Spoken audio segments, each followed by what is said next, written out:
Dans tous les continents, les gens ont compris, sauf sur le continent africain. Cela ne peut pas continuer. Ce 21e siècle doit être africain, je l'ai dit et redit.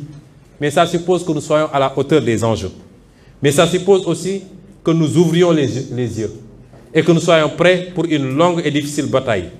Car nous avons affaire à des gens sans foi ni loi, omnibulés par le pouvoir et l'argent, et appartenant tous aux mêmes super loges.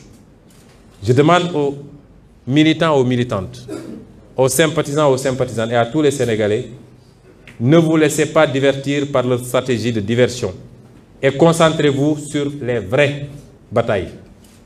Nous n'avons rien à faire dans les visites de Macky Sall, laissez-le parader si ça le rassure.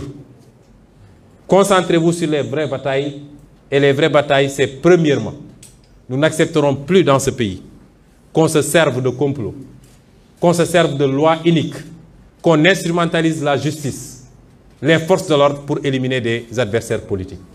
Ça, c'est une grande bataille. La seconde bataille, c'est qu'il n'est absolument pas question que Macky Sall fasse un troisième mandat dans ce pays.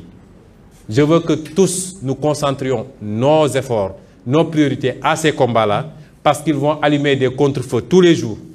Ils vont lever de faux lièvres tous les jours pour qu'on disperse nos forces à discuter du sexe des anges. Il faut aujourd'hui qu'on se recentre, qu'on se concentre, parce que l'heure est grave, mais la victoire n'a jamais été autant apportée et nous allons la remporter, s'il plaît à Dieu. Je vous remercie.